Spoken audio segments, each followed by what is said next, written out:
સુરતના બેસ્તાન વિસ્તારમાં આવેલ ઓવરબ્રિજ પાસે આવેલા પાંજરાપોળ નજીક પ્લાસ્ટિકનો કચરો સળગાવવાની બાબતે થયેલી સામાન્ય બોલાચાલી લોહીલાલ રંગમાં ફેરવાઈ હતી।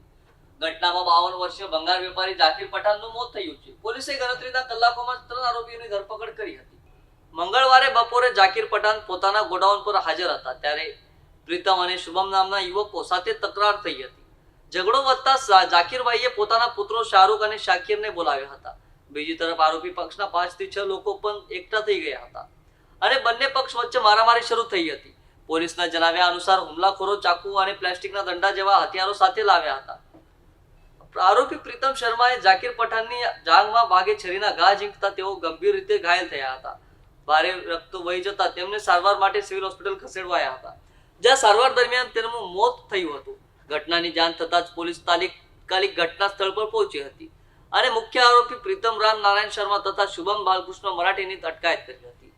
પોલીસ હાલ બંનેની પૂછપરછ કરી રહી છે।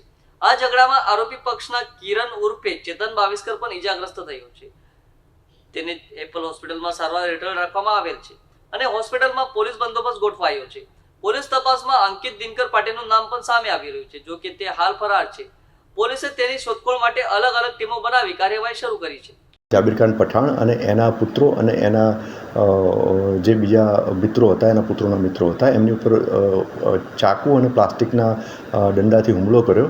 એમાં જે પ્રીતમ રામનારાયણ શર્મા જે છે એની પાસેના ચાકુથી આ જાકીર ખાનના સાથળના ભાગે ઈજા કરેલી હતી અને એમાં વધારે બ્લીડિંગ થતાં એમને સારવાર માટે સિવિલ હોસ્પિટલમાં મોકલેલા હતા અને એમનું સારવાર દરમિયાન એમનું અવસાન થયેલું છે। આ 4 આરોપીઓ પૈકી પ્રીતમ રામનારાયણ શર્મા અને શુભમ બાલકૃષ્ણ મરાઠે એ બંને તપાસના કામે અત્યારે એમની પૂછપરછ ચાલુ રહી છે, એમને ડિટેન કરવામાં આવેલા છે। અને એના સિવાય ત્રીજો જે આરોપી છે કિરણ ઉર્ફે ચેતન બાવિસ્કર, એને આ મારામારીમાં એને પણ ઈજા થયેલી છે, કારણ કે સામા પક્ષવાળા જોડે જે માથાકૂટ થઈ, મારામારી થઈ, એમાં એમને પણ ઈજા થયેલી છે। તો એમને અત્યારે હાલ સારવાર હેઠળ એપલ હોસ્પિટલમાં રાખેલા છે, એમાં ત્યાં જાપ્તો પણ રાખવામાં આવેલો છે, એટલે એમને પણ ત્યાંથી રજા આપેથી પછી આગળની કાયદેસર કાર્યવાહી કરવામાં આવશે। આ ગુનામાં જે ચોથો આરોપી છે અંકિત દિનકર પાટીલ, એ એની ધરપકડ ટાળવા અત્યારે નાસ્તો ફરે છે, એટલે કે ફરાર છે। એની શોધખોળ કરવા અને એને પકડવા માટે પણ ફિલ્ડમાં ટીમ કાર્યરત છે। આમ આ 4 આરોપીઓ પૈકી 3 આરોપીઓ અત્યારે પોલીસ તપાસ હેઠળ છે અને આ 4 આરોપીઓ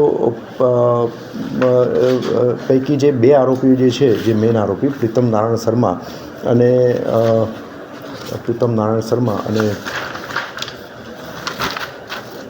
શુભમ બાલકૃષ્ણ મરાઠે, એમના